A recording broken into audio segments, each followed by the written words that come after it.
పదాలు కట్టడం, చెట్లు నరికేయడం, రెడ్ కార్పెట్లు వేయడం, స్కూల్స్ క్లోజ్ చేయడం, బలవంతంగా మొబిలైజ్ చేయడం, నేను పోతూ ఉంటే మనుషులందరూ నిలబెట్టేయడం ఒక అర్ధగంట.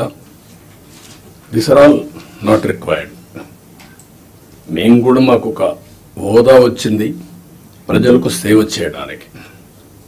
ఆ సర్వీస్ చేయడంలో ప్రజలకు ఇన్కన్వీనియన్స్ కలిగించడం కరెక్ట్ కాదు. నేను పోలీసులు కూడా పదే పదే చెప్పాను, అది తూచా తప్పకుండా పాటిస్తాం. మీరు కూడా పోయినప్పుడు కలెక్టర్ పోతా ఉంటే ఇప్పుడు కొత్తగా ఎమ్మెల్యేలు కూడా సైరన్ పెట్టారు. వాళ్ళు కూడా సైరన్ వేసుకొని వెళ్ళిపోయే పరిస్థితికి వచ్చారు. బిల్డప్ అయ్యే పరిస్థితి తెచ్చుకుంటున్నాం. నేను అందరినీ కంట్రోల్ చేస్తున్నా. అడ్మినిస్ట్రేషన్ టోటల్గా ఒక సర్వీస్ మూడ్లో పోవాలి తప్ప ఒక అధికారాన్ని చలాయించే మూడ్లో పోవడం మాత్రం కరెక్ట్ కాదని మీ అందరికి కోరుతున్నా. నేను కూడా ఇది అయిన తర్వాత ఆకస్మిక తనిఖీలకు వస్తున్నా. నేను అప్పుడప్పుడు అంటున్నాను 95 CBN చూస్తారని. ఇంకా నేను స్పీడ్ పెంచలేదు, ఇంకా రాలా 95 CBNకి. అప్పుడు కొంతమంది తెలిసిన వాళ్ళు ఇక్కడ ఉంటారు. మినిస్టర్స్ కూడా అప్పుడు పరిగెత్తేసేవాళ్ళని, వీళ్ళు పరిగెత్తేసేవాళ్ళం, మేము పరిగెత్తేవాళ్ళం. ఆఫీసర్లు అయితే చాలా ప్రైడ్గా ఫీల్ అయ్యారు.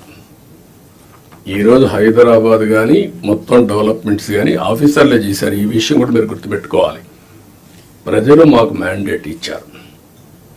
సమాజంలో ఉండే బెస్ట్ పీపుల్ మిమ్మల్ని సెలెక్ట్ చేశారు డిఫరెంట్ సర్వీసెస్లో. You are professionals. ఆ calibre, administration, organisation skills, communication skills అవి మీకున్నాయి. మాకు ప్రజలు గౌరవించారు, మమ్మల్ని ఎన్నుకున్నారు. ఎన్నుకోనేంటి మీ ద్వారా పనులు చేయించాలి. ఆ విషయం మీరు గుర్తుపెట్టుకోవాలి. మేము పని చేయించకపోతే మా తప్పు, కానీ మేమే పని చేయాలి అంటే కుదరదు. మా బ్యాక్గ్రౌండ్ ఇవన్నీ వచ్చినప్పుడు ఈ విషయాల్లో మీరు అందరూ కూడా క్లారిటీ పెట్టుకొని ముందుకు పోవాల్సిన అవసరం ఉంది. నేను వచ్చినప్పుడు ఒక అంగన్వాడీకి పోతా, డ్రైన్స్ పోతా. డోంట్ మిస్టేక్ మీ. ఒకప్పుడు డ్రైన్లో IAS ఆఫీసర్లు దించిన రోజులు కూడా ఉన్నాయి. దిగి చూడమా ఎట్లుందని మీ ట్రైన్ ఒకసారి దిగండి, మీకు ఒక ఐడియా వస్తుందని తిప్పి చూపించిన రోజులు ఉన్నాయి. చెత్త ఉంటే అవన్నీ చూపించిన రోజులు ఉన్నాయి. అక్కడే మీడియాలో ఎక్స్పోజ్ చేసిన రోజులు ఉన్నాయి. కానీ అదే మరి హైదరాబాద్ని బిల్డ్ చేయడం కూడా వీళ్ళే బిల్డ్ చేశారు. IT కూడా వీళ్ళే చేశారు. అది ఈరోజు మనకు ఒక ఔటర్ రింగ్ రోడ్డు కావచ్చు, ఆలోచనలన్నీ వీళ్ళ ద్వారానే వచ్చాయి.